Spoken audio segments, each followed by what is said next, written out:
Lalo, THR here. What's going down, everybody? Welcome to the highlight reel. I hope you're doing fantastic wherever you may be. I'm recording in the late evening here in sunny SoCal, and I'm going to be discussing AEW Dynamite that popped off last Wednesday, but I'm also going to cover some big news that has emerged. And actually, I'm going to just dive right in, Michael Phelps, into the biggest news story to come out of last week's Dynamite, which is that it's official. CM Punk, Mr. Cult of Personality, is returning to AEW, and he will be coming back on the AEW Collision TV show that's going to be popping off on Saturdays every week. It will be debuting, I believe, on June 17th, if I'm not mistaken. And, CM Punk is obviously a polarizing character. I myself was a CM Punk mark for the longest time. And, I would be lying through my teeth if I didn't say I was excited for CM Punk's return. Just because everything that he's ever been involved in thus far in AEW has been tremendous, man. His rivalry with MJF, arguably the best rivalry in the history of AEW. His promos in particular, his promo segments with Eddie Kingston and MJF were both top tier. I mean, second to none. Nothing else could come close to that. So it's hard not to be excited for CM Punk, but I am a little iffy. I am a little skeptical. I just hope that this man isn't coming back and is just going to be the same, just going to cause more drama. They had to create a whole new, brand new ass show just to keep him away from the elite because they don't want to work with him anymore.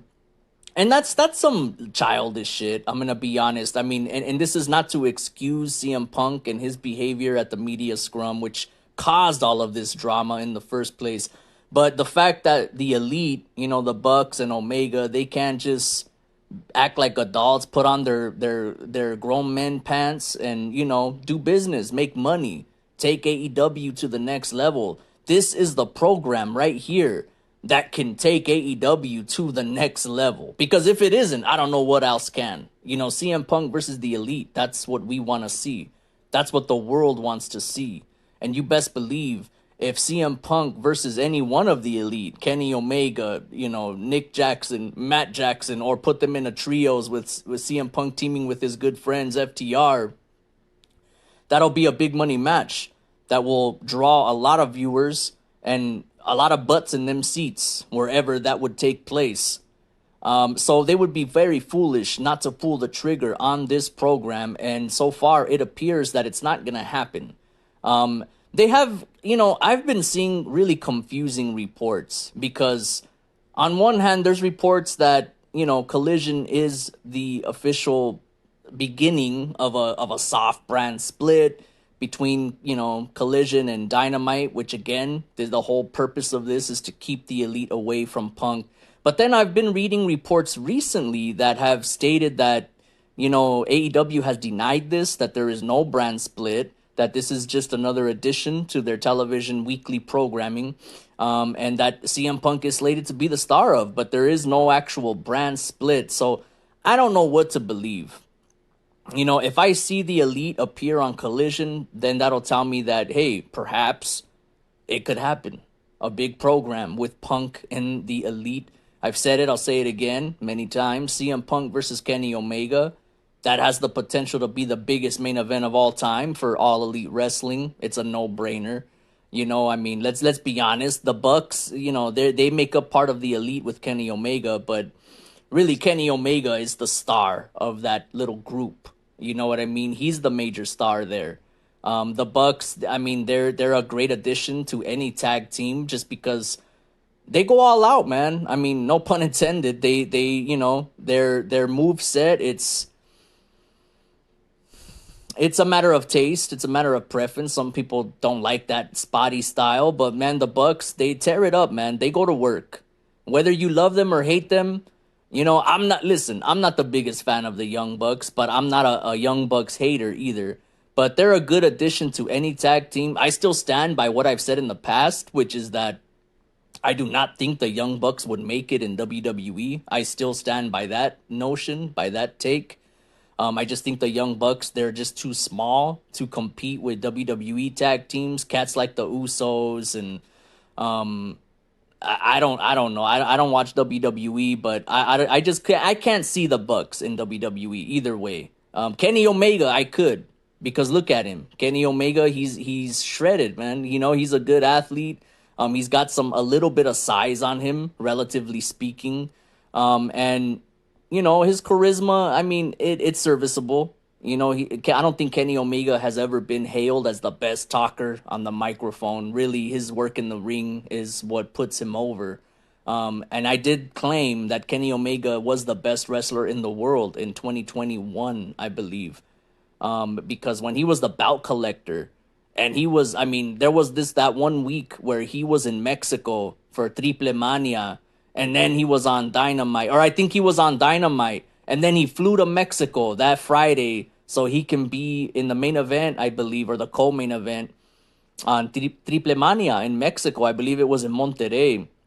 And that's tremendous, man. Defending his championships, it really gave me an old school feel, you know, like when champions in the territory days would travel and defend their belts in different, you know, different regions and different wrestling territories.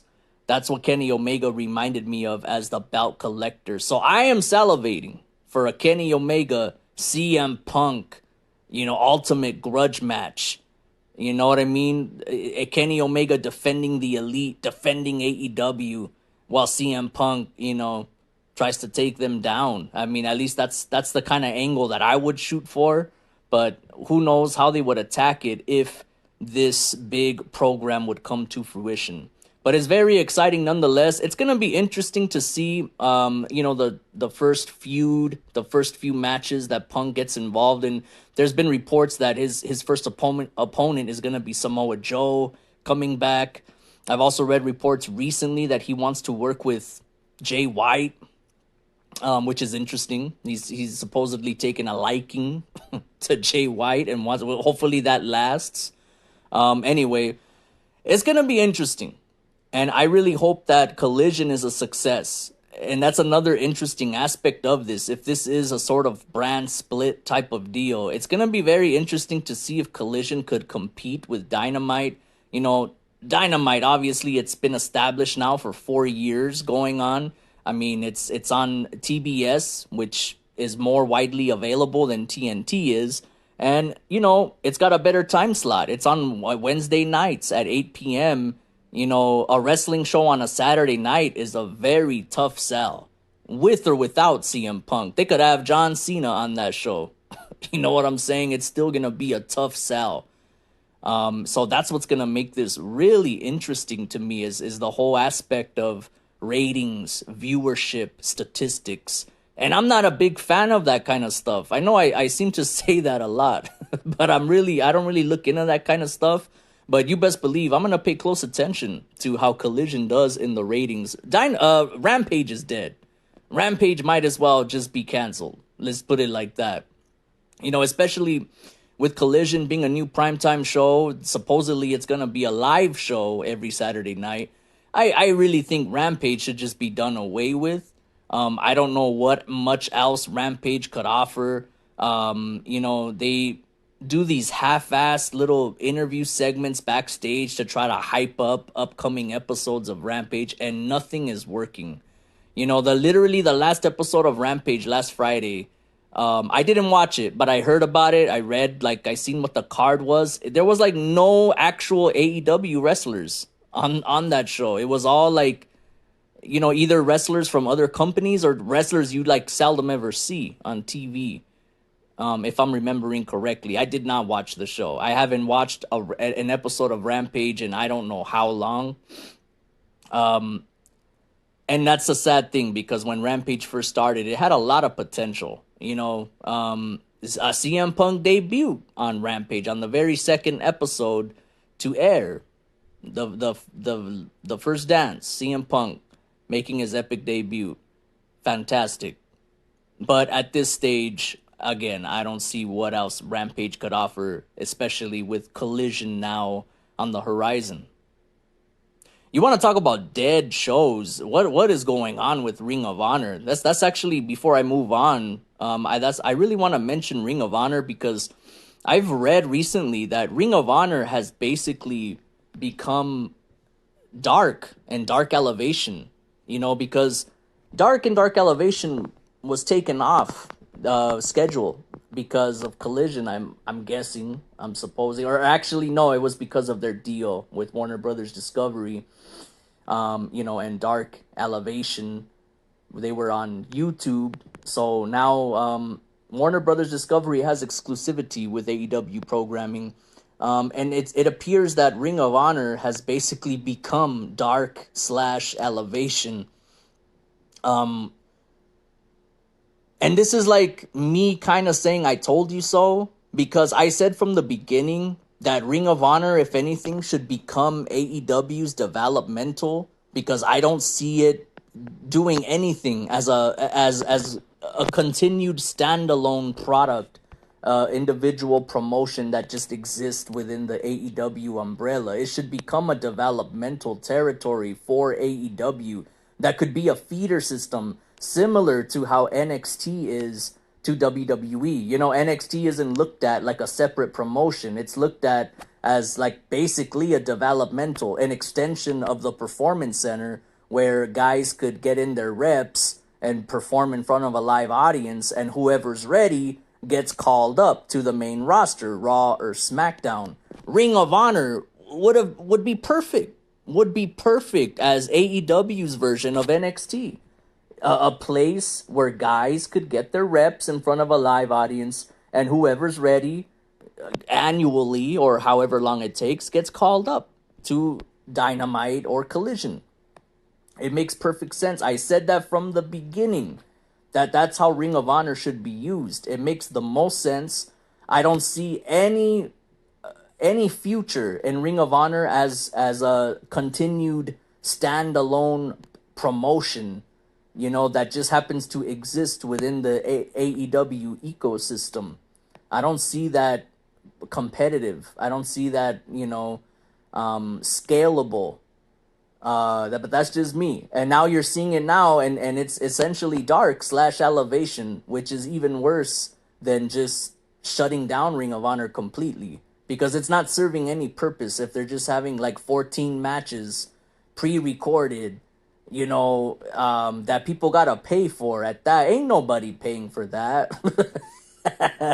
I mean, anybody listening, if you're paying for the Ring of Honor subscription, $10 a month to watch a bunch of matches that have no story, no build, God bless you. You're a real ride or die for Ring of Honor. It couldn't be me. But yeah, I just wanted to say that. I really think Ring of Honor should be turned into a developmental. There has been new staff appointed to Ring of Honor. I believe Stokely Hathaway is like an authority figure now. Jerry Lynn is now taking control of creative for Ring of Honor. So that's interesting. That shows me that Tony Khan is finally beginning to become aware that, hey, I need help. This is too much. I'm kind of in over my head. And that makes me happy that Tony Khan isn't stubborn, that he's actually willing to recognize when he needs the help. And maybe this can elevate Ring of Honor. No pun intended.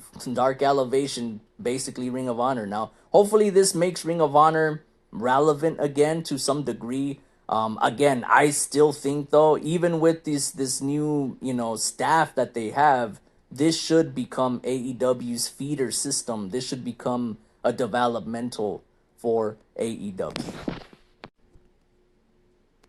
I'm going to run through AEW Dynamite briefly, guys, but before I get to that, there is one other story I did want to talk about. Apparently, Andrade El Idolo has rejected a pitch for a return. Now, I read this had nothing to do with creative. This was because he was not actually cleared medically to make a return quite yet.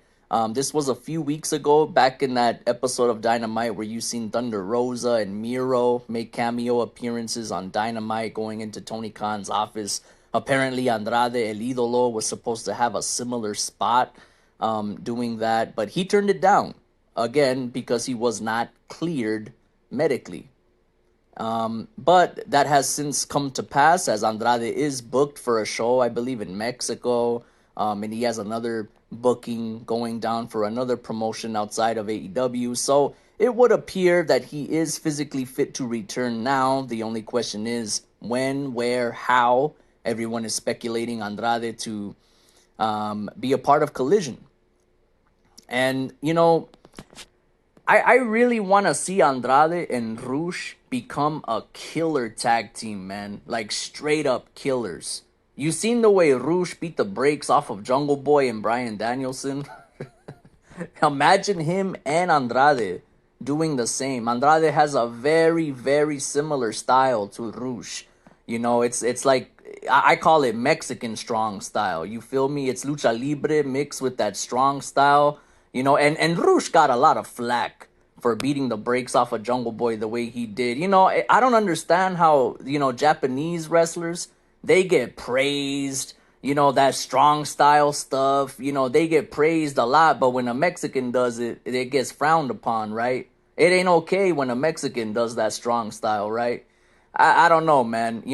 I've been seeing people, just going back to the Rush and Jungle Boy match again. A lot of people comment and say, oh, well, Rush took advantage of Jungle Boy. He wasn't ready. He knows that Jungle Boy is green and he still ate him up in the ring to get himself over. He took advantage. Like, bro, if Jungle Boy isn't ready to be in a main event, Tony Khan shouldn't book Jungle Boy then. If he's that green where he's gonna allow himself to get taken apart by somebody and not fight back like Bryan Danielson did, that is not Rush's problem. That these clowns don't know who to push and who not to push. That is not Rush's problem. And Rush has no motherfucking business jobbing out to cats like Jungle Boy. I get Jungle Boy, he's been a pillar and he's had this, he's been given the blessing of the powers that be in AEW to be a major star. And he's been exposed in the Four Pillars angle. Even before Rush beat the brakes off him, he's been exposed. The guy is not charismatic. He doesn't have a vibe about him like he even wants to be there. If anything, you know what? I really think Jungle Boy should turn heel. I think that Anna Jay should get the fuck off of JAS because she's contributing nothing to that faction. I forgot she was even still a part of that faction up until I started to think about what's next for Jungle Boy, because my pitch would be for Anna Jay to become an on-screen couple with Jungle Boy and they become heels. Jungle Boy drops the Jungle Boy shtick and becomes Jack Perry, changes that theme song, and comes out with Anna Jay making out and shit a la Sammy Guevara and Ty Mello. And I don't even think that would help Jungle Boy, though. That's just an idea, but I don't even think that would help Jungle Boy. He doesn't seem like the kind of guy that can adapt, because he hasn't gotten better on the microphone in his facials, his facial expressions, his body language. He's not even, he's an okay worker for that kind of style if you like that. It's very spotty and he works a similar style like everyone else in that company. But it's more about psychology and in-ring presence and presentation overall that Jungle Boy does not have.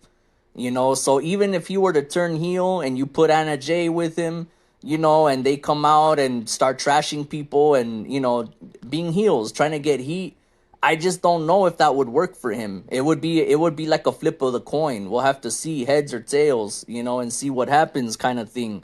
But, that Four Pillars angle, it did no favors for Jungle Boy.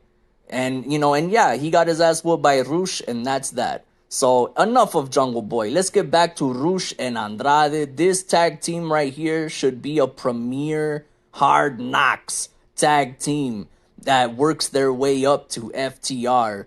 Obviously, it appears FTR is about to become embroiled into a program with Jay White and, what's his name? Rock Hard Juice.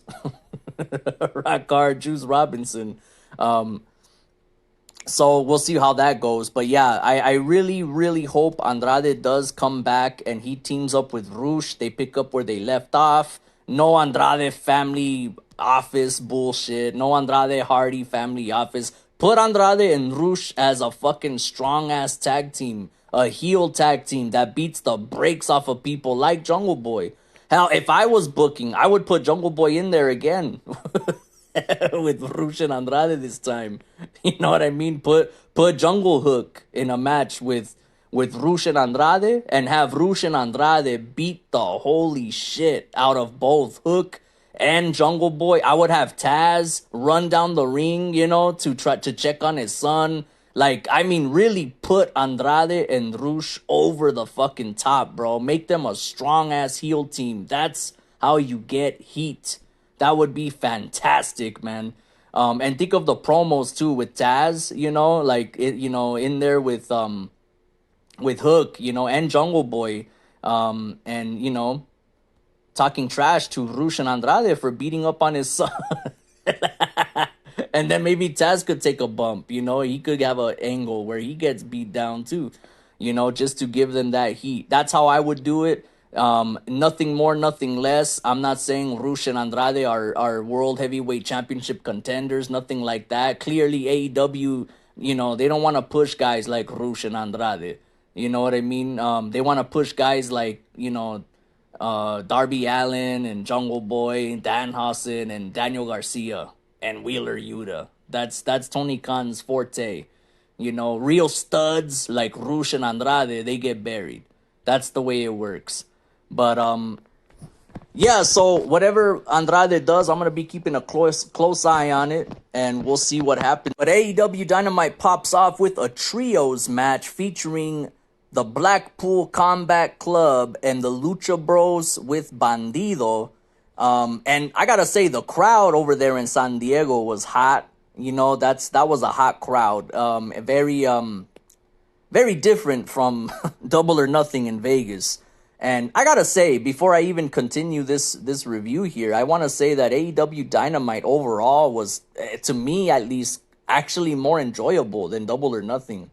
And that's sad to say that, because Double or Nothing did have two very good not two very, it had one great match and one fun match. That was pretty much the main thing about Double or Nothing. The great match, of course, being the Four Pillars 4-way title bout. And what closed the show, the Anarchy in the Arena Chaos, which wasn't a good match, but it was a fun match. There's a difference. But AEW is continuing, man, to just push the BCC to the moon. And what in the hell is Bandido doing with the Lucha Bros? What happened to the Death Triangle? I know that Pac is out with injury. I really think that like the commentary team should delve into that, because, we're just going to forget about Pac. And when, Death Triangle reunite at some point, like I'm assuming they are, it's going to be like, well, where's Bandito or where's Mark Briscoe? They're just kind of slotting in random people with the Lucha Bros. And I get it. The Lucha Bros, they could work with anybody. That's what makes them such a special unit. That being Rey Fénix and Penta El Cerro Miedo. They could work with anybody. And they're proving it time and time again. And they had this crowd hot as hell, man. They had this crowd fucking hot. It was San Diego. There was a lot of Mexican Americans in the house. And it was a good match. But again, Wheeler Yuta. Wheeler Yuta gets the victory. And, listen, man, everybody in the AEW subreddit and on AEW Twitter, they'll tell you that the BCC is the best faction in wrestling right now, and certainly the best faction in AEW. But I disagree with that. Because, the BCC, first of all, Claudio Castagnoli is just, he doesn't fit with this group at all. I would actually take him out and insert Eddie Kingston, because Eddie Kingston and Jon Moxley, those two, they have unmatched chemistry, second to none. I mean, when Eddie Kingston and Jon Moxley were doing their thing as a unit, as a tandem, not too long ago, I thought it fit so perfectly. 110%. It just fit. You know, they're both blue collar dudes. They both look similar and act similar, and they don't talk similar, of course, but they're just very similar in a lot of ways. You know, yet they have their own unique style and verbiage, but they just fit, man. It was peanut butter and jelly. And now we have the BCC and Claudio Castagnoli. He just doesn't fit. You know, I don't know. He does not fit. Wheeler Yuta, you want to talk about doesn't fit? Wheeler Yuta, I don't know. You know, Wheeler Yuta, they should send his ass to Ring of Honor, bro, and stay there. He does not belong on TV, this guy. And I hate to be mean. I'm not trying to sound like Jim Cornette. I'm not trying to be mean. I'm just being real here. I do not buy Wheeler Yuta as a star. This guy is not a star to me. He's not someone that I'm going to pay money to see. You know what I mean? This guy has no appeal.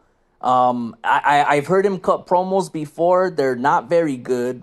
His ring work it's decent. He has solid ring work. I'll give him that. I'm not going to trash his ring work. He doesn't do anything bad in the ring, but he's just not believable. This little guy, especially when he's next to Claudio Castagnoli. Man, Claudio Castagnoli and Wheeler Yuta actually tagged too, I think, last week or a week or two ago. And it just looks silly, man. It looks like Riho running around with that big-ass lead pipe that's bigger than her body. And her facing up with Jamie Hayter. It's just not believable. You know, this group doesn't make sense to me. It's called Blackpool Combat Club, and ain't nobody in there from Blackpool. I mean, I get it. William Regal started it, but William Regal's gone. And that should have been the end of this group. The moment William Regal exits stage left from AEW, that should have been the end of this group. Because there is no chemistry here. Claudio Castagnoli, Wheeler Yuta, they look like they don't belong. You know, Bryan Danielson, I mean, he kind of, he doesn't really fit either, but Bryan Danielson is one of those kind of guys that can, it's kind of like how I mentioned the Lucha Bros could work with anybody. That's the same deal with Bryan Danielson. Bryan Danielson's another dynamic type of performer who could work and blend with anybody and everybody, you know. But even still, man, I don't dig the Blackpool Combat Club. It just doesn't make no sense to me. Everything about it, too. The members, the name of the group, Blackpool Combat Club. You got so many people calling it BBC on accident. I mean, this group is embarrassing, bro. Just cancel this group. I mean, put Jon Moxley back with Eddie Kingston. That's money. You know, Claudio Castagnoli and Wheeler Yuta should go to Ring of Honor. Or at least Wheeler Yuta for sure should go to should go to Ring of Honor. 110%. I mean, he was the pure champion, right? Or is he still the pure champion for Ring of Honor? I don't even know who the hell the title holders from Ring of Honor are. I know Claudio is still the Ring of Honor heavyweight champ, which should be Mark Briscoe. I mean, I don't know what this company is doing. But yeah, the Blackpool Combat Club, man. I mean, it is what it is. They're being pushed very, very strong right now. And hey, I'm just one man with an opinion, but you know, everybody that likes Blackpool Combat Club, their opinions outweigh mine. So what can I say? On to the next match. Well, next up wasn't a match. It was actually the promo with Jay White and Juice Robinson, which is essentially building to a tag team program with FTR, it would appear, which I can dig that. I can definitely get behind that. I wouldn't quite want to see FTR lose the tag titles just yet, though.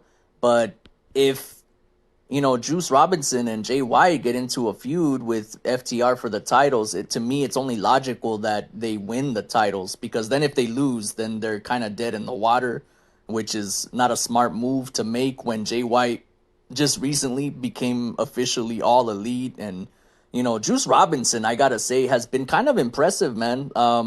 I think he actually has shown a little bit more personality than Jay White and more marketability as well. But with that said, Jay White, he's also very good in his own right, because he to me comes off as like like kind of a wild cat. Like he's a little quieter than Juice, but a little more methodic, a little more sadistic, so they could play off of each other, with Juice being kind of the obnoxious bad guy, while Jay White is kind of the more serious, more, sinister bad guy, heel group, heel tag team, Bullet Club Gold, that is.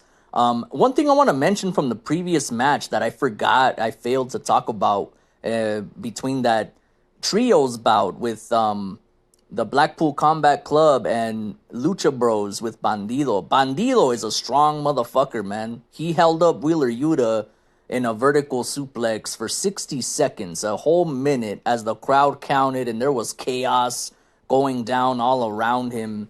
That was impressive as hell. And, I really hope Bandido gets used correctly in this company, bro. That's what one thing I don't like about Mexican wrestlers, they always get put into a box, and that box being luchador.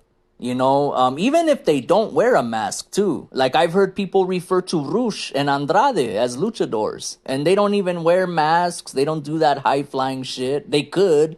I know Andrade does that sick tornillo off the rope, but I don't like that. I don't like how Mexican wrestlers automatically get placed in a box. Lucha libre, that's their style. Just because they're Mexican, I don't like that. And Bandido, even though yes, he does wear a mask and he does do some high flying stuff as well.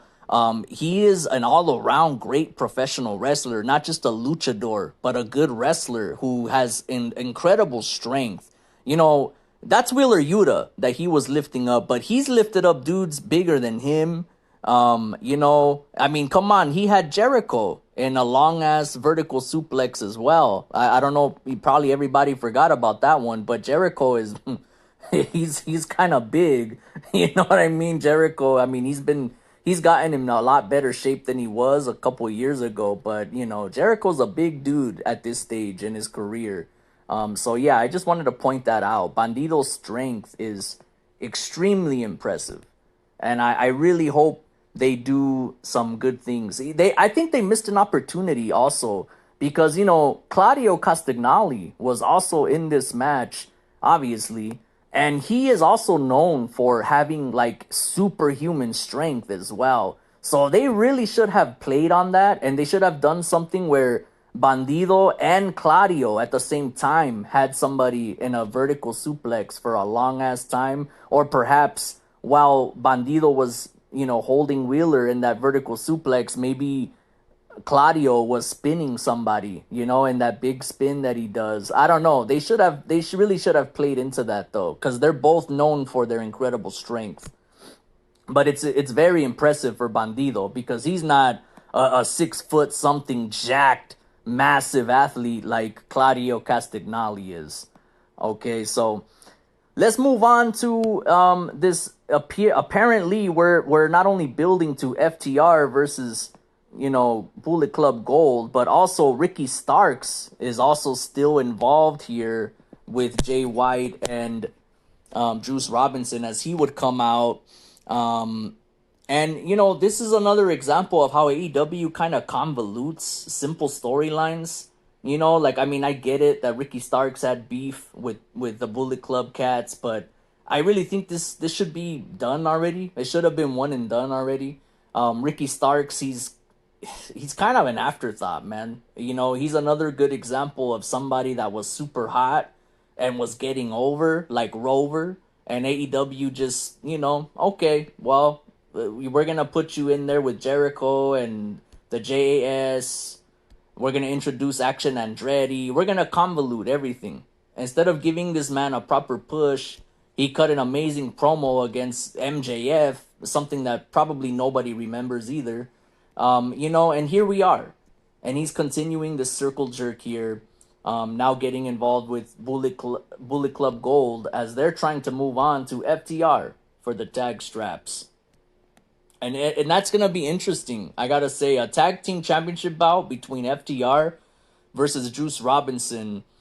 and Jay White. That's a very, very interesting match. I actually like that. I'm actually very much so looking forward to it. Ricky Starks needs to fuck off, man. Put Ricky Starks with I don't know, somebody else. Maybe reinstall the program of Ricky Starks and Will Hobbs so we could give Will Hobbs something to do. It's a travesty that Will Hobbs is not on TV every week, but cats like Wheeler Yuta are. Nothing against Wheeler Yuta, but I'm just saying. How is Will Hobbs, a fucking brick house stud, not on the show every week, but Wheeler Yuta is, and getting prominent wins too on pay-per-view and on TV? It makes no sense, dog. So if I were Will Washington, I would tell Tony Khan like, hey bro, let's go ahead and reinvigorate Will Hobbs and Ricky Starks by putting them back into a program. Make it a blood feud, like they just former friends turn foe, that it'll be like a never ending scrap between them. It's on site. I don't know. Do something. But we gotta see Ricky Starks and Will Hobbs on TV. And this is why, the splitting of Team Taz was just so premature, man. It was so premature on so many levels. I actually surmised to believe that maybe they split it up so fast because they just wanted to put Taz on commentary permanently, because Taz is such a valuable asset to that commentary table. And with him pulling double duty, being the mouthpiece for Team Taz and commentary, it was probably, not feasible anymore, I guess.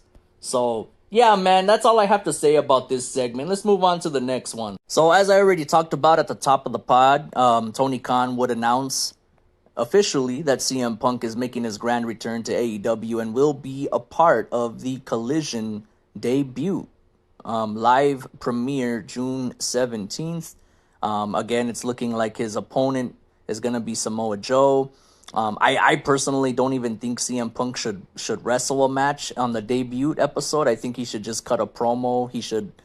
I want to hear an apology from Punk, if I'm being honest, man. I mean, that's what will take me to. Listen, and you know what? I should continue to talk about this, because one thing I didn't mention is whether CM Punk is gonna come back as a baby or as a heel. Because if he comes back as a babyface, I'm not gonna buy it.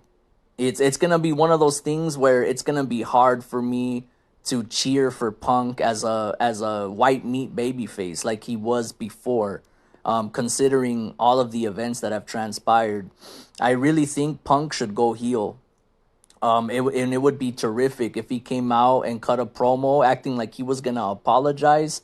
And it could be, like have a dual meaning where he is being sincere with his apology, but then he starts working and gets into heel mode and says whatever he says that gets the heat that he will get, because CM Punk is very, very good on that microphone.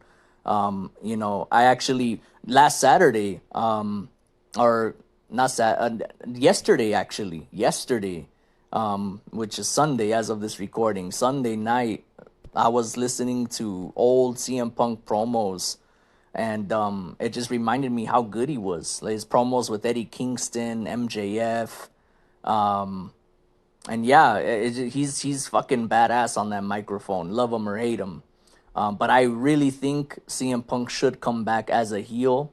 I don't think he should wrestle on the premiere episode of Collision. He should just cut a mean ass promo and set up a match with him and Samoa Joe at the following Collision, the following week. But that's just me. We also get a backstage segment with the Elite and, the Bucks and Adam Page, cowboy shit himself. They're kind of talking candidly when the Dark Order comes in and interrupts. And they're planting seeds, guys. They're planting seeds. They're planting a few seeds here. They're planting the seeds of Dark Order potentially turning heel and building some matches against the Elite. Because Adam Page kind of turned his back on them. That's how they feel. They're kind of sour, kind of salty. They also allude to the fact that Kenny Omega is not even in the country. And Adam Page would respond that, yeah, he's because they suggested Kenny Omega went back to Canada. Adam Page said no, yeah, he's out of the country, but he's not in Canada. So we all know it's Japan. He's back. He's in Japan. Might as well be his second home. I'm pretty sure that dude has a dual citizenship with Japan at this point, or a Japanese passport for sure. And he's there to recruit Kota Ibushi for Forbidden Door, man. The Golden Lovers, and to come back and take on the Blackpool Combat Club, I guess, with Konosuke Takeshita. But I do like this idea that they're kind of planting a few seeds here. I like that. I know I mentioned that AEW storylines and stuff seem to be convoluted, but this is the kind of convoluted I could like, because this does something for the Dark Order. It keeps them busy. If they start a little program with the Elite as well, we could see the Elite beat the brakes off of the Dark Order, and I want to see them turn heel. And I want the Dark Order to be like a serious heel faction, like kind of how they were in the very beginning, when R.I.P. Brody Lee was alive and doing it big, man. Dark Order had some promise when he was around. I think they can maybe not get back to that level necessarily, but I think the Dark Order as a serious heel faction, it could be something. It could be something. I really think it's a missed opportunity for the Dark Order not to chase after House of Black for the trios titles while they're still working babyface. It makes sense. The Dark Order versus House of Black, that's an angle that's a program that writes itself. They're both dark characters, both dark groups, although, House of Black is full on dark and gloomy, whereas the Dark Order, they're kind of silly, and it works. You have a babyface dark faction against a heel dark faction. It writes itself. The trios division is looking kind of thin right now. And the reason for that is because they're just not using certain people like the Dark Order. Evil Uno, Stu Grayson, and Johnny Hungy. Put them in a trios. Have them chase after the Dark Order. But whatever, if they're not gonna do that, then I'm totally cool with seeing the Dark Order turn heel and try to become somewhat of a serious heel faction again, and maybe recruit. You know what? I think the Dark Order should recruit a member, like a real leader that can lead them, because Evil Uno ain't it. I'm just associating Evil Uno out of my assumption that he's supposed to be like the de facto leader. Oh, I know Brody Lee will always be the de facto leader of the Dark Order, but in the meantime, Evil Uno seems to be the main mouthpiece of the Dark Order, and it would be great if they actually recruited somebody to be their new leader and lead them as a faction if they want to continue. If it were up to me, the Dark Order would have disbanded after Brody Lee passed away, or shortly after. Like maybe a few months later, they would have disbanded if it were up to me. Anyway, I don't know. Rumor has it that Bray Wyatt is on the outs with WWE yet again. So, I mean, hell, if Bray Wyatt becomes a free agent, daddy, you know what to do with him, Mr. Khan. There's your new mouthpiece for the Dark Order. Next up, we got Trent Beretta taking on Swerve Strickland and Big Bill. And I gotta say right now, Big Bill, in spite of his terrible fucking name, probably one of the worst names ever came up with for a professional wrestler in any company, Big Bill. That shit just sounds, I don't even know, like, to say it sounds like run-of-the-mill is an understatement. It's just Big Bill. Like, what the fuck?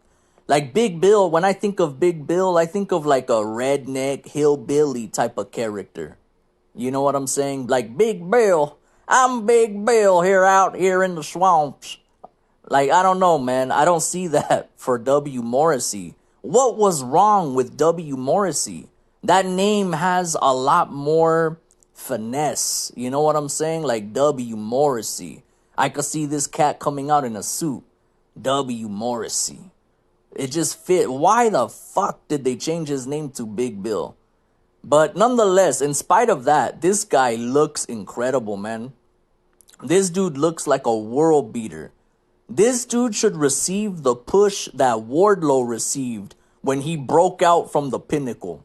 I'm going to tell you right now, this guy is in the prime of his career.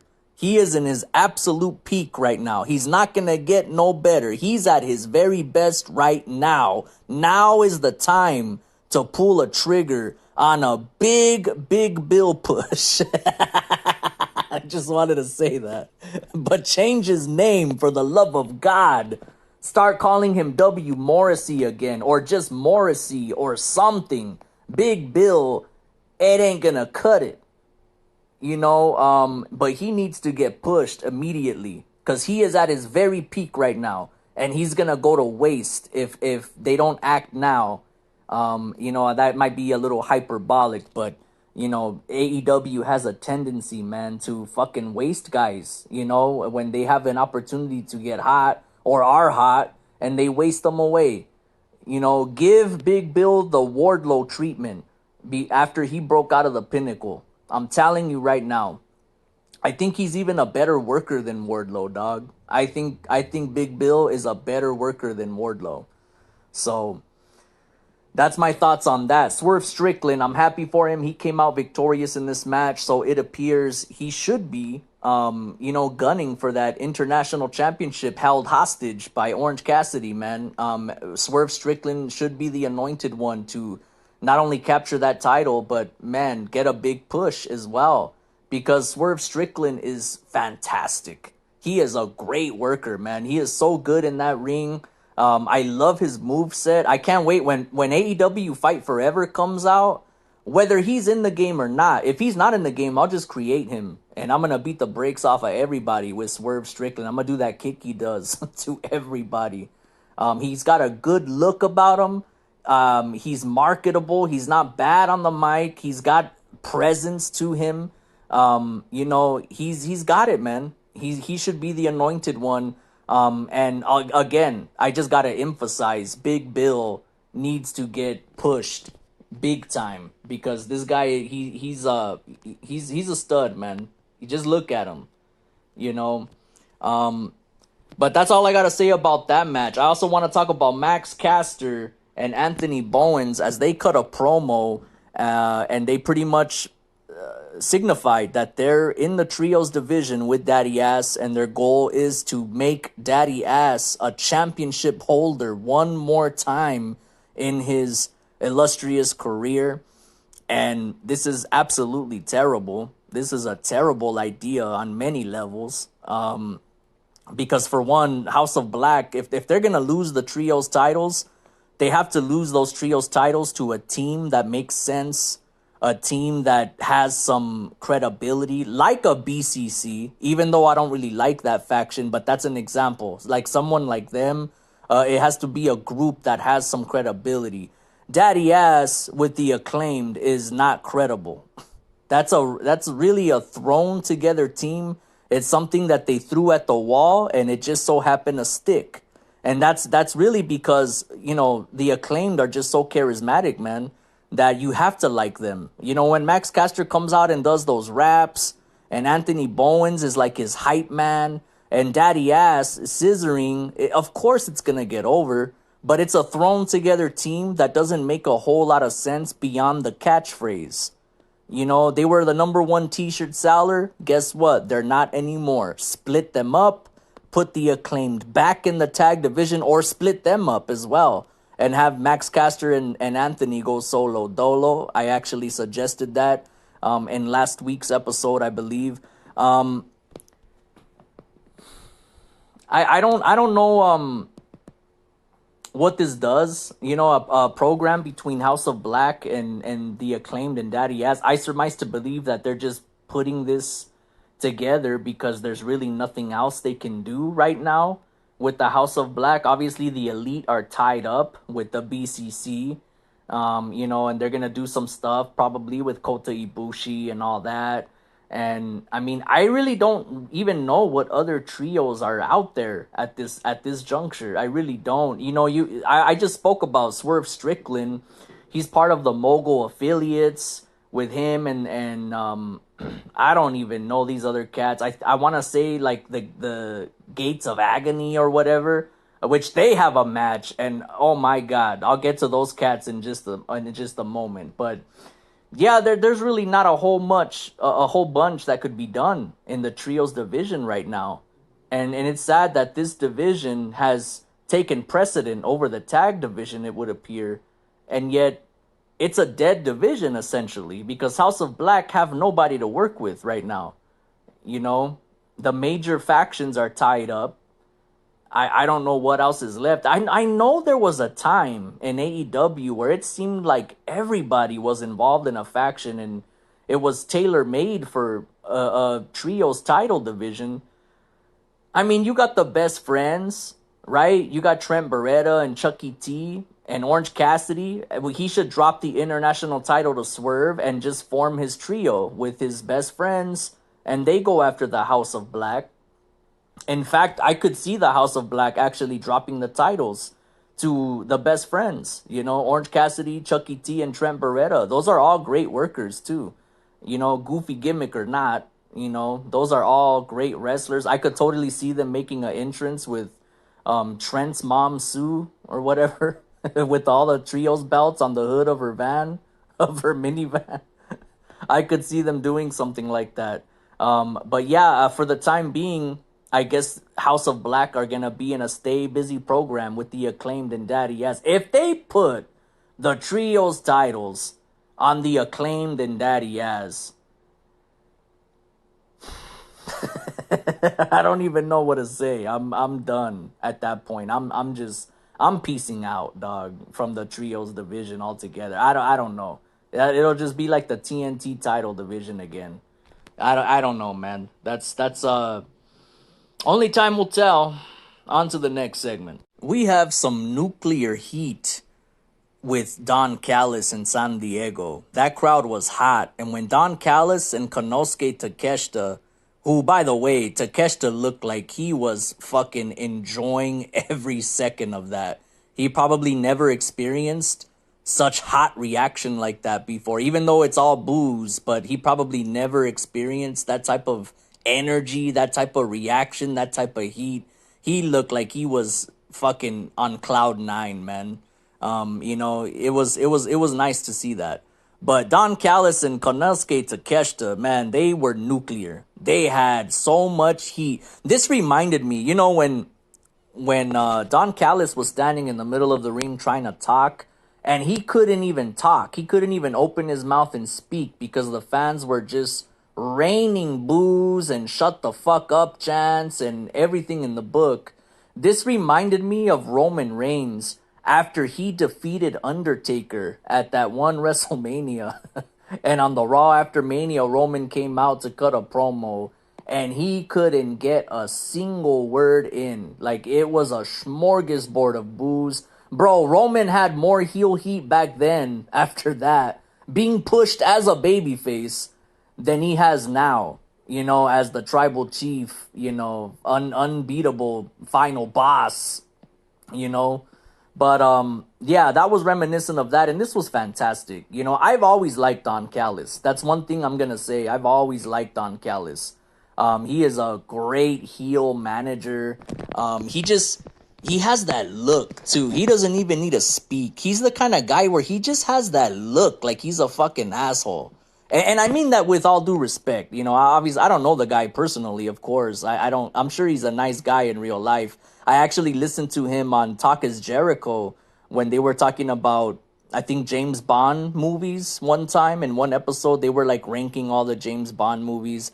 And Don Callis seems like a real cool dude, man. He seems like the kind of guy that I would actually like to go out to a bar and have a few drinks with and just shoot the shit for a couple hours, you know. But he just has that look, though. And you know, that's okay. There's some people that just have that look like, wow, this dude, he just looks like a fucking prick. And that's why Don Callis is so perfect in this role as a heel mouthpiece, as a manager, as a whatever you call them these days, advocate, whatever. He's just perfect. He's a perfect heater, and he's gonna do wonders for Konosuke Takeshita. You know, Takeshita also talks smack in Japanese. This was very old school, to see like a foreigner heel character, talking shit in their language. This was fantastic all the way around. Best promo of the night thus far was this one.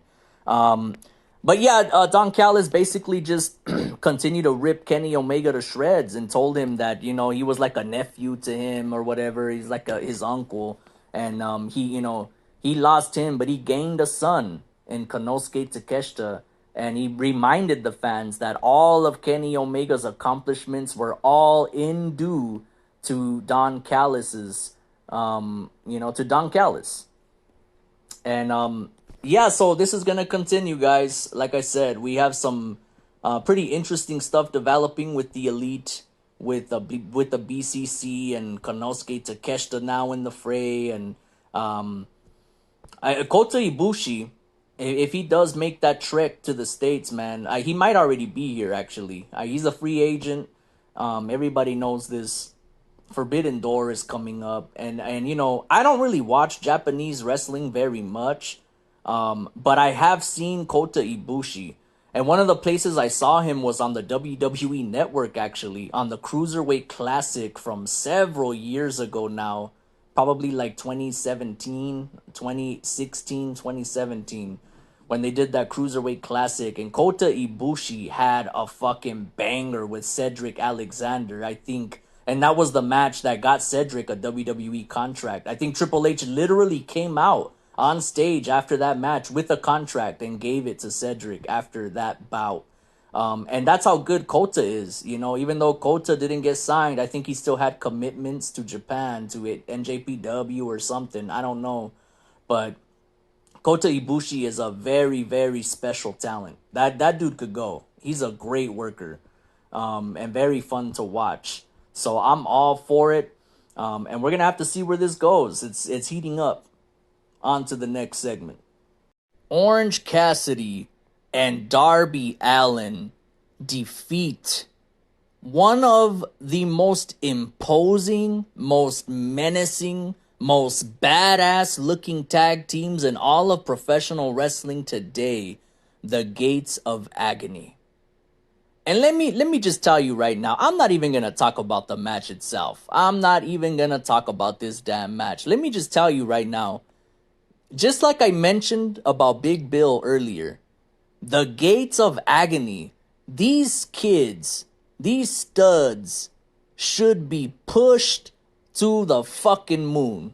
I'm going to tell you right now, these two guys right here, Toa Leona, whatever his name is, and Khan, they need to be pushed to infinity and beyond like Buzz Lightyear. I'm going to tell you right now, these guys right here, these guys could be the future of professional wrestling. And that is not hyperbolic, because these guys look like fucking killers. Legitimately. They look like fucking killers, and they're not bad in the ring at all. They're very believable in everything they do. They're great workers. And this is not my first time. This is my first time seeing the Samoan Cat. But Khan, he's a West African wrestler, I believe. He's from Africa, I believe. And I've seen him in a match with Andrade El Idolo a couple years ago or so on Dark, and Andrade beat the brakes off of him. And this kid, he took it in stride, man. He got his ass whooped by Andrade, but he did well. It's like Booker T says, you could lose, but you could also lose well. That's what pro wrestling is all about. And so I already know Khan, which is a great name as well. And he has a great look, even though he's not Samoan, he looks like a Samoan cat. And him and Toa Leona, I hope I'm saying his name correctly, they're a perfect duo, man. They're a perfect tandem. These two guys right here could be the next big things in professional wrestling. In fact, as a tag team, they should be pushed the way Brock Lesnar was pushed in 2002, dog. They should be billed as the next big thing in professional wrestling, the Gates of Agony. These guys, I cannot stress it enough have all the potential and promise in the world, and they're on national TV getting beat by two little dudes that are smaller than them, weaker than them, and look like they couldn't win a real life fight with any random Joe at a Food for Less here in Southern California. Okay? And I have a lot of respect for Orange Cassidy and Darby Allin, especially, Orange Cassidy. Even though he has a goofy gimmick, he's a great athlete. He could go, but he should not be winning matches against studs like this. And I don't care if Khan and Toa Leona are guys who aren't very known. They shouldn't be jobbing like this. They should be getting the push of a century, along with Big Bill. These guys are impressive specimen. And again, this is Tony Khan's, his little living vicariously through Orange Cassidy and Darby Allin, They have no business beating these guys. No business. I cannot suspend my disbelief enough to watch these killers get beat by these dudes. One dressed in fucking Levi jeans with his hands in his pocket, and the other, emo skater guy. Come on, man. That is not how you want to book professional wrestling. I don't care how over Orange Cassidy are and Darby Allin. If they give Action Andretti a surprise win over Chris Jericho, which incidentally, where the hell is Action Andretti at? Can somebody put his picture on a milk carton? Have you seen me? Where in the hell is Action Andretti? But the point is, if Action Andretti could get a surprise win over Jericho, why can't these fucking killers, Toa Leona and Khan, get a surprise victory over Orange Cassidy and Darby Allin? It makes no sense, man, that these guys are doing the job like that. These guys should be getting a killer push, man. And it's not too late, even though they lost already on live television to these nerds, but it's not too late. It's not too late. There's still plenty of time, and they could really push these guys to a whole nother level, man, because it will be believable. 110%. Darby Allin finished Khan with his trust fall for the pinfall victory, the coffin drop. And in the post-match, Sting would make an appearance, leaving the heels running with their tails tucked between their legs. Not good. Not good, man, because, I want to see Khan and Toa Leona get the push of a lifetime. These guys look tremendous, man, and they're not bad workers either. If they could push Jade Cargill the way they did, they could push these guys like that. They should receive the Wardlow, Jade Cargill treatment all in one. Same with Big Bill. And speaking of things that don't make a whole lot of sense to me, we had the FTW champion, a championship that's supposedly an unofficial championship. We had Hook out there to cut a promo, and he was inexplicably interrupted by El Perro Peligroso, Preston Vance. I don't even know if they still call him that. But Preston Vance, Dralistico, and what's his name? The dude that's a mouthpiece for Rush and Andrade. What was his name? Jose. They pretty much cut a promo, and it looks like the main purpose of this was to reunite Jungle Hook as a tandem. Jungle Boy Jack Perry and Hook. So I guess this is their answer. I know I kind of talked about it a little bit at the top of the show that I think Jungle Boy should turn heel and Anna Jay should abandon the JAS and become an on-screen tandem with her real-life boyfriend, Jungle Boy. I don't know if actually that I would need to look into that. I don't know if they're still dating in real life actually, but they were for the longest time, Jungle Boy and Anna Jay. So put them on screen as a heel couple, but I guess instead the direction AEW is going to take is going to be to continue this little tandem that Jungle Boy has with Hook. Perhaps Jungle Boy could turn on Hook too. That could be another way he could turn heel. He could turn on Hook, and maybe Christian Cage could become Jungle Boy's manager. Because Christian Cage is doing some of the best work in his whole career. If anybody If anybody can get Jungle Boy over, it's Christian. I'm gonna tell you right now, it's Christian. And it would make sense because Christian is already aligned with Luchasaurus, who was, obviously a long time road dog with Jungle Boy. It would kind of sort of make sense for him to just, fuck it, can't beat him, join him. And he ends up with Christian Cage and Luchasaurus as Christian Cage manages them. And then also on top of that, they could become a trio as well. Because to my understanding, Christian Cage is still active as a pro wrestler for the time being. Although I'm feeling like Christian Cage is like he's much better suited as like a mouthpiece, as a non-wrestler character on AEW TV. But so long as he continues to be active as a wrestler, hell, you could slot Christian Cage, Jungle Boy, and Luchasaurus as a heel trio to vie for the trio straps as well in the trios division. That would be a dope-ass trios tag team champion, actually. Championship holders, Christian Cage, Jungle Boy, and Luchasaurus. And give them a cool name, not Jungle Cruise or whatever the fuck they were called. Jurassic Express. Jungle Cruise. But that's what he's doing with Hook, Jungle Hook. I don't know what they're doing here, man. But I think that could work, actually. That's a better idea than having Jungle Boy turn heel by aligning with Anna Jay and becoming an on-screen heel couple. That's actually a better idea for him to just join up with Christian and Luchasaurus. And the way he could get there is by turning on Jungle Hook. They could be in a match. Imagine this scenario. Jungle Hook in a match against Christian Cage and Luchasaurus. And, midway through the match, Jack Perry, he turns on Hook and starts beating the brakes off of him and hugs Luchasaurus, shakes Christian's hand, and they become a heel trio. That could work. That could work for me, brother. But on the part of, El Perro Peligroso and Jose and Dralistico, I'm just wondering, I wonder if Rush is being punished for, beating the brakes off of Jungle Boy, man, because where has Rush been? He was left off the pay-per-view, and now he's left off of this show. I didn't see him.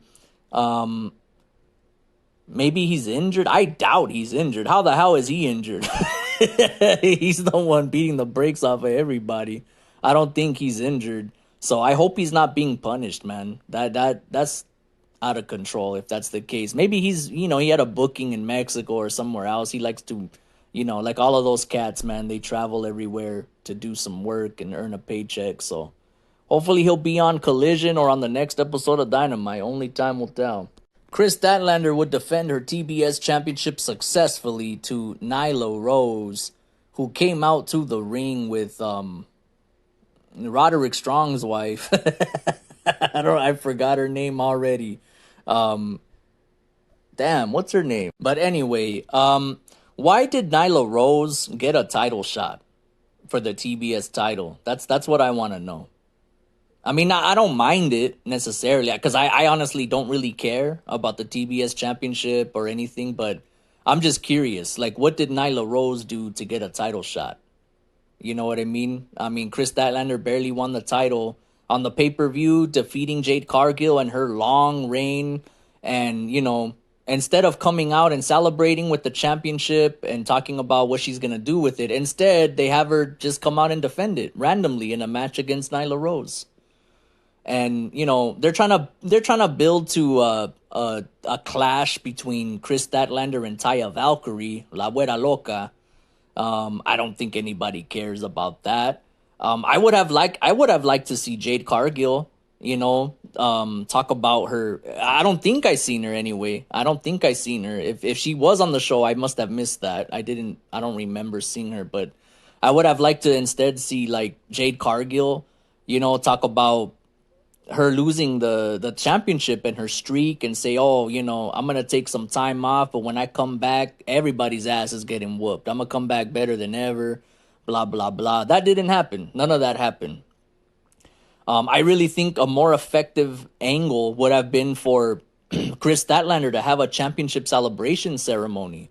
Come out and, Because it should be a celebration that the TBS title is no longer held hostage by one woman, you know, that can't be beat seemingly. She should have came out with streamers and balloons and like, riled up the crowd and talked about what she's gonna do for the TBS title and for the division. That she's willing, ready and willing and able to take on all comers, just like Jade Cargill did, but only better. Because she don't need baddies around her, because she herself alone is a baddie. You feel me? That's the kind of promo she should have cut. And then she could have been interrupted by Nyla Rose, which then could have built to a match between them the following week. But no, instead, let's just fuck it. Let's just throw them in a match. Let's not even acknowledge. Let's not let her soak it all in. Let's just put her in a fucking match, because that's all we do. Just matches for the sake of matches. I like Nyla Rose. I really think that Nyla Rose is, she's a utility worker. She's the person there that's going to get people over when need be, and occasionally get some wins when need be. But her time has passed. I really think Nyla Rose could have actually been someone that took the title off of Jade Cargill as well. I had suggested that at one point, that Nyla Rose could have been that answer.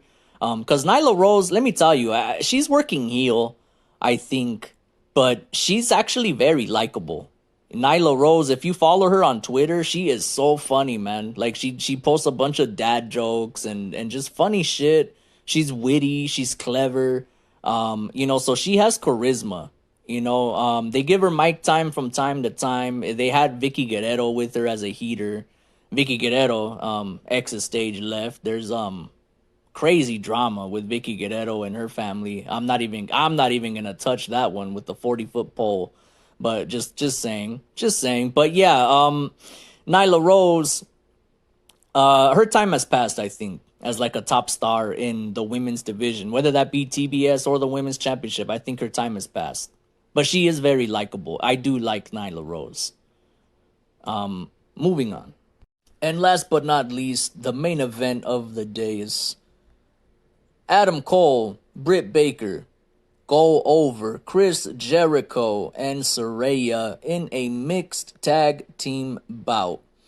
And this was a lot better than Adam Cole versus Jericho at Double or Nothing, the pay-per-view. People spent $50 for that. This was better. This mixed tag match was better. Even though, I gotta say, Saraya, man, dude, it looked like at one point, it looked like she broke Britt Baker's fucking neck on some kind of fisherman suplex that she tried to do. But she, really struggled to get Britt Baker over, and it looked like Britt Baker damn near landed on her fucking head, man. It looked nasty. You best believe the referee, I think Rick Knox, I want to say, was the referee or whatever, ballhead dude. He checked up on her so fast, it wasn't even funny. It was like the Roadrunner, beep, beep, psh, like he was right there as soon as she landed on that mat. And even the commentators got quiet after that for a little bit. But good thing, she didn't get hurt. She was fine. I think Saraya, she hasn't panned out, man. Saraya's an enormously beautiful woman. I don't know why I use enormously as a word there, but Saraya's a very beautiful woman. But I don't think she was a good hire for AEW. I'm just gonna say it. Her little debut at the Grand Slam show in New York, that was spectacular. She got a nice pop. That was great. Then she cut like the most awkward promo I ever heard in my life the week later. And then she joined up with the Outcast. She turned heel, and she just has not panned out at all. Saraya has not been a good hire for AEW. And I don't know how much Tony Khan is paying for her, because I would imagine she cost a pretty penny. She's a former WWE star, and she's very recognizable, and she has a very distinctive look and features. I never been a fan of her. When she was Paige in WWE, I never been a fan of her, but I understood the appeal. That's one thing I always understood her appeal, because she is a very beautiful woman. She's not bad to look at, okay? But that doesn't mean she should be on TV nearly breaking people's necks.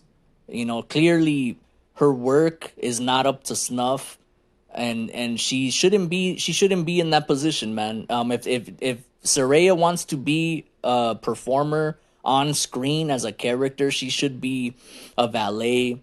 She should be a heater, but she shouldn't be doing things in the ring. That looked scary. That looked very scary.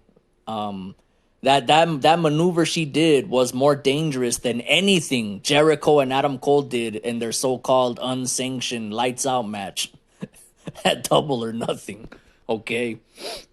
But nonetheless, it's nice yet again to see Adam Cole get a clean win, man, over Jericho. I'm telling you, Jericho, I don't want to see him tarnish his legacy, and I know I ragged on his match with Adam Cole at the pay-per-view, but he is putting in work, man, trying to get over these cats. So big ups to Jericho, man, because he don't have to do this. If Jericho wanted to, he could be like Hulk Hogan in WCW, bro. And Tony Khan wouldn't do a damn thing about it. Jericho would be like, that's not going to work for me, brother.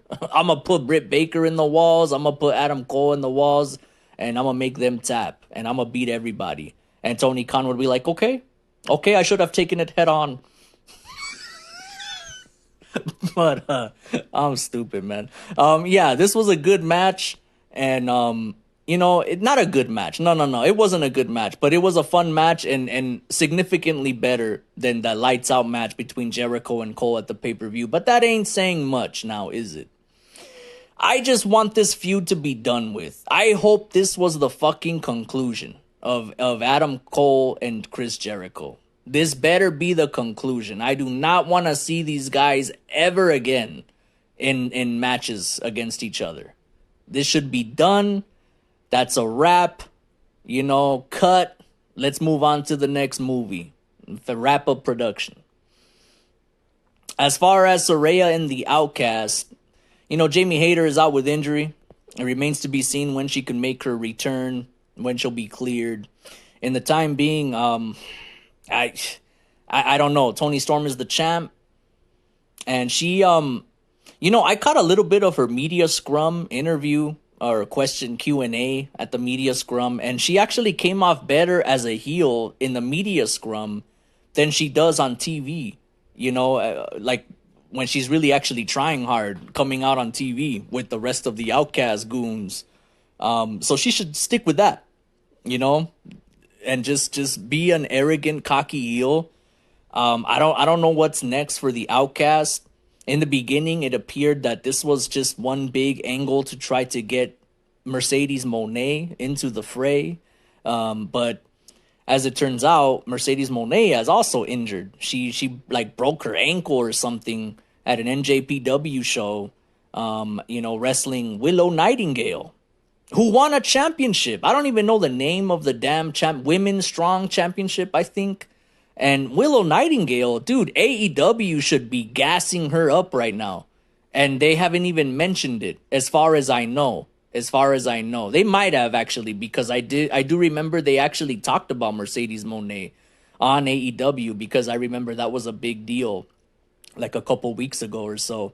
But again, this is another example of how AEW, they don't put any sauce on things. Like they should be gassing up Willow Nightingale. They should be like, yeah, our talent, Willow Nightingale, she won the Japanese championship, and and she's a performer for All Elite Wrestling and ROH and blah blah blah. Like they should be putting her over big right now, and they're not doing anything. Not even she ain't even getting a shout out.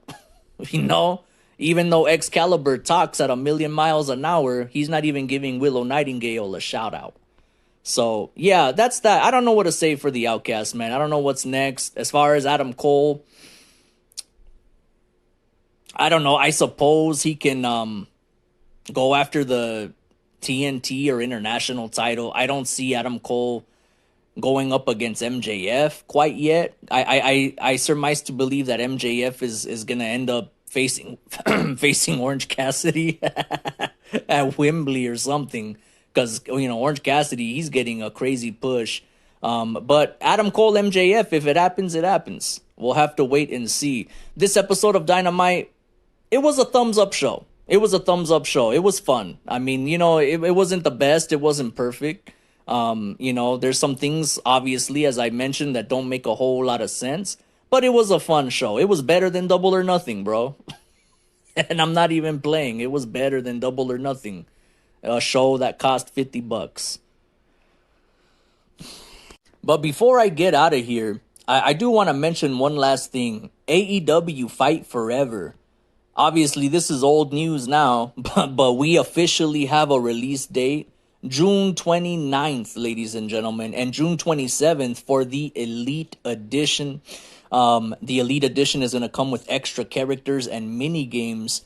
I'm going to cop that one. This Friday, I'm going to cop the Elite Edition. That's going to come with Broken Matt Hardy and Matt Hardy. I think it's going to come with FTR as well and others. And some mini games that are not included in the default game, in the regular game. So very exciting stuff, guys. I seen gameplay footage of Fight Forever, and it's awesome to finally get some content, and get, now I'm hyped for the game. I'm not gonna lie though.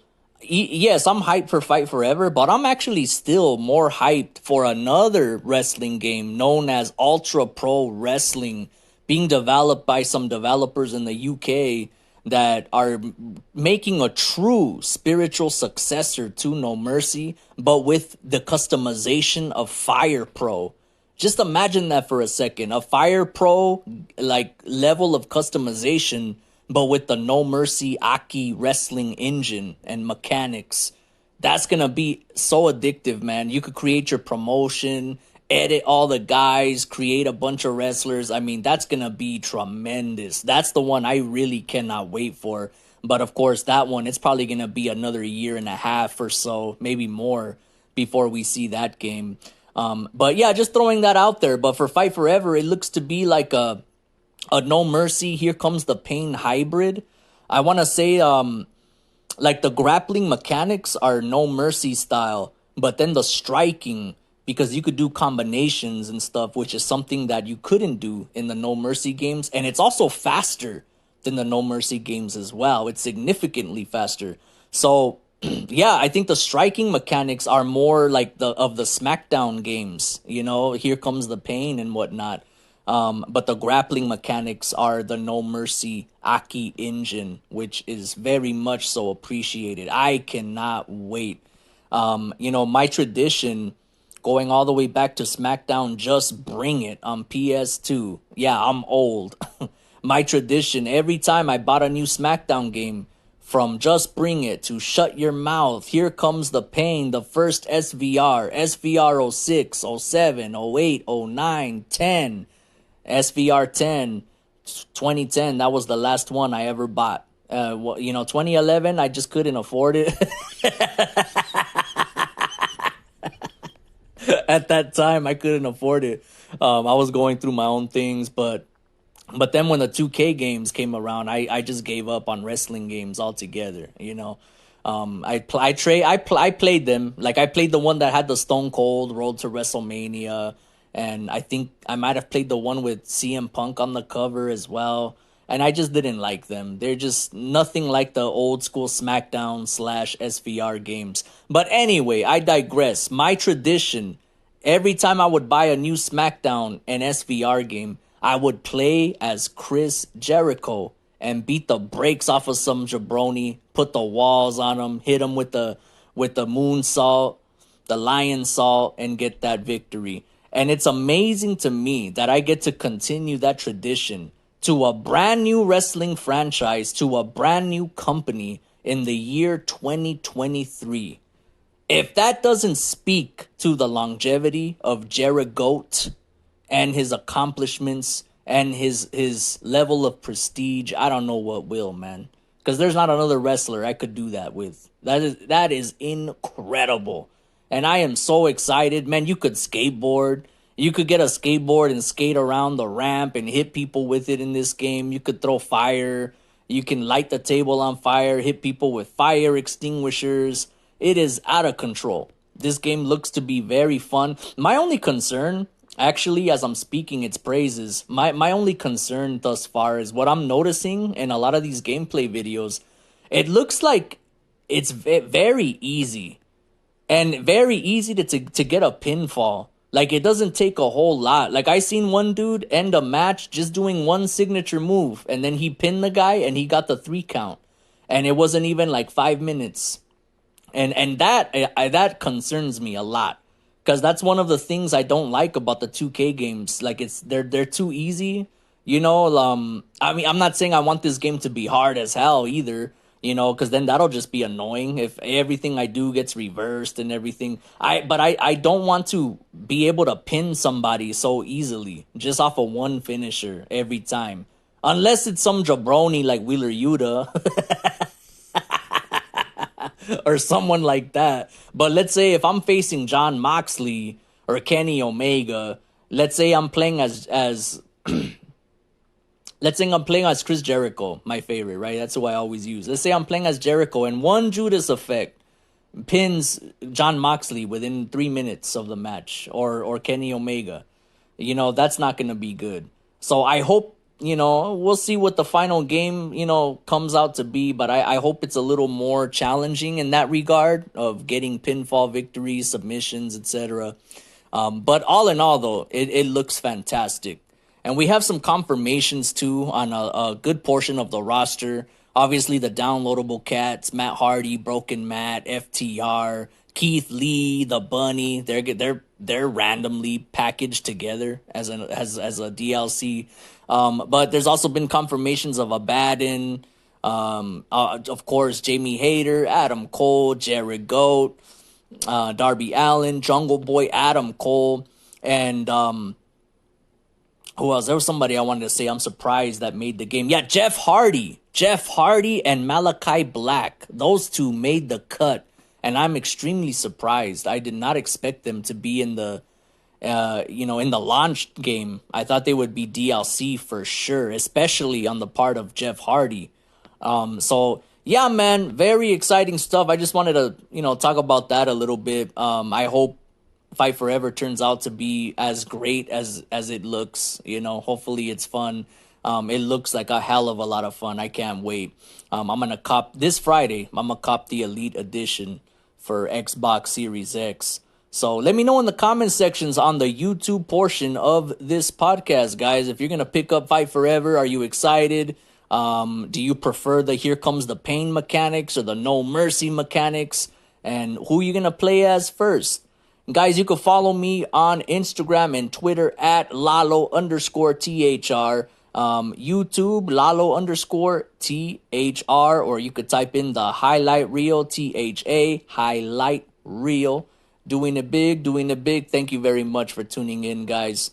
I appreciate you. Don't forget to wash your hands, wash your ass, tip your waitresses, and please tip your Lyft drivers. And as I always say, live life on cruise control. Because sometimes you get farther when you take it slow. I'm out.